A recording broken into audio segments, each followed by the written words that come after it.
Hello guys, welcome to my video. This video is intended to show you on how to open up a G51VX and clean up the GPU and CPU heatsink. First of all, we need the thermal remover. And now we are using the TR1 Tunix. We need thermal paste, of course, screwdrivers, and tissue. Let's power down the laptop and get started. Okay guys, I've already powered down the laptop. As you can see, my laptop is not as the original one. I've done some modifications.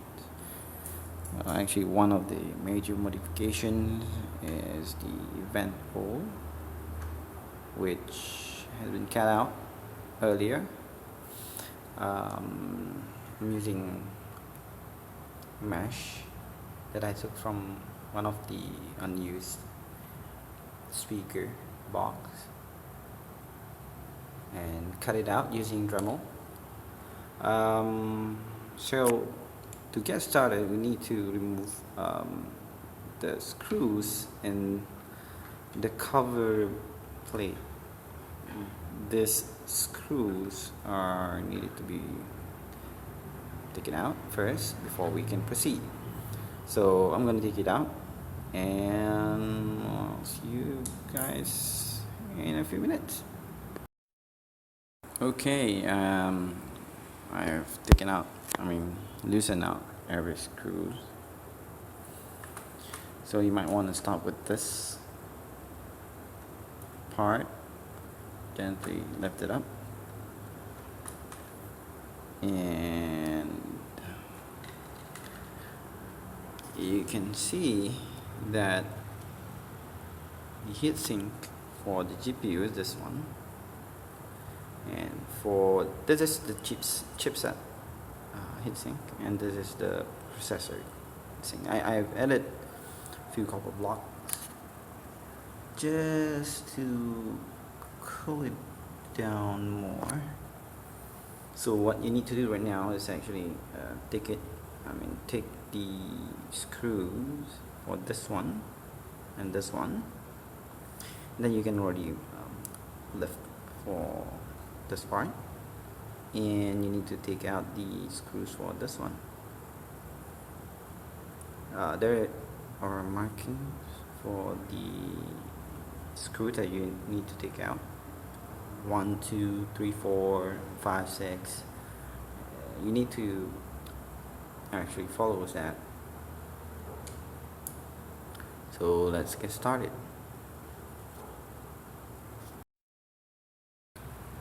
So I've taken out all the screws that holding the heatsink together for the GPU and the chipset and processor. So things that you might want to take note is, before you take off the heatsink, you need to take this socket out of the socket.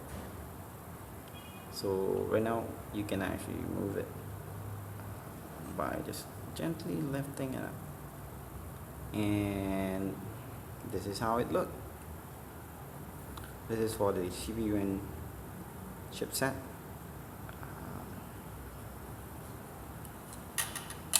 And for the GPU, it's a bit tricky. Sometimes it will be a bit hard to take out. So just make sure that you turn off everything, the power and everything. This is sensitive. So there you have it. We've taken out the heatsink for the GPU. We need to clean it up with the thermal remover, and we need to clean the chip itself on the GPU. And another thing you want to notice, this is removable. in case your graphic spoil, you can find another one same model as this one on eBay and replace it. It's easy as that. So let's get started. So I finished cleaning all the thermal paste from previous application. You can see how much tissue I'm using, and as you can see, it's pretty much reflecting my image in my phone there. Same goes as the chipset and the processor. So it's pretty much clean up for now, and I'm going to actually remove the GPU itself so that you can see it, the video card. So let's see. So I've taken out the graphic card. As you can see, I'm holding it.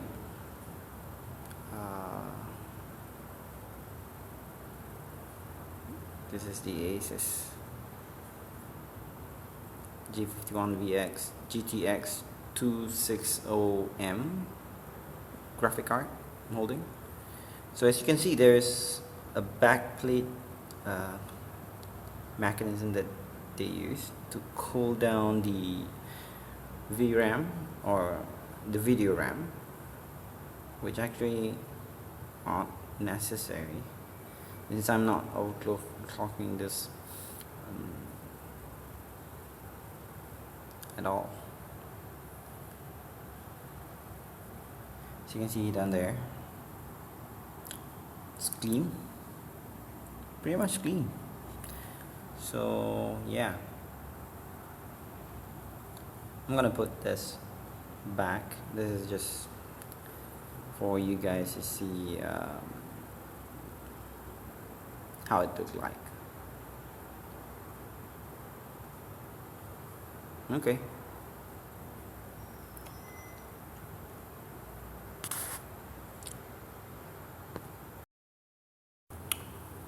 So we're gonna apply the thermal paste right now. You don't need to apply a lot, just like a pea size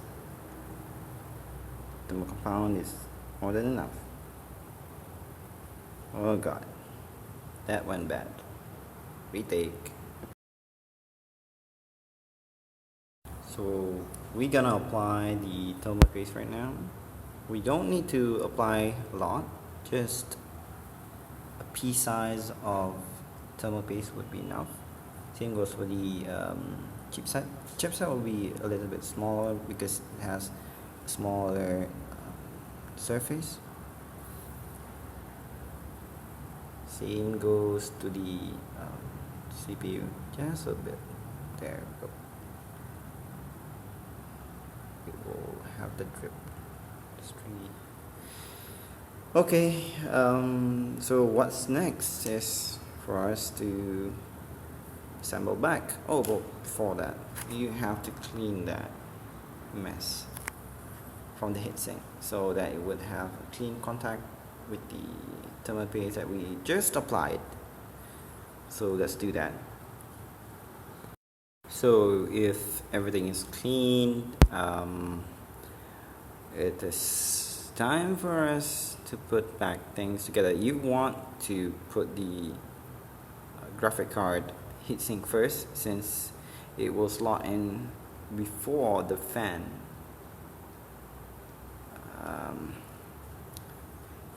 You need to line it properly so that it would match the hole that you need to screw in.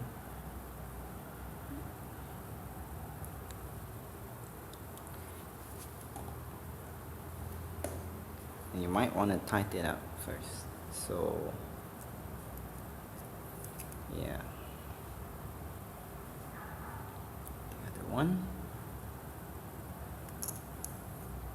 and screw them together. tighten it.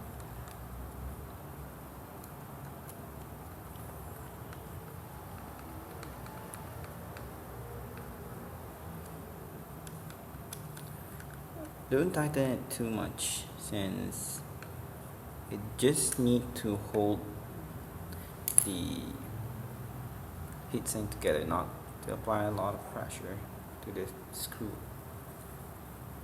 So next we're gonna put back the fan and heatsink for the CPU and chipset. You want to slide it in like this, and make sure that this go back where it belongs, so that you won't get overheating issue after you install it. Okay, so like the GPU, you have to align it properly. So as I mentioned earlier in the video, you have to follow the numbering on the bracket that's supporting the heatsink for CPU. The reason being is actually for it to apply even pressure to the thermal paste, so that it would spread evenly. So tighten it up accordingly, not too tight, just to hold it first.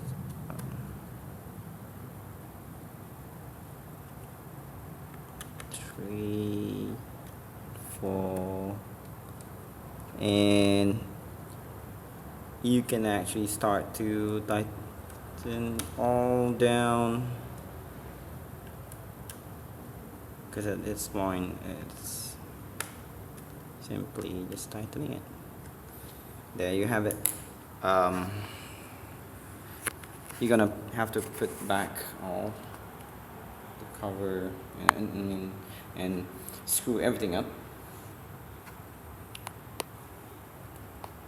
back to its place.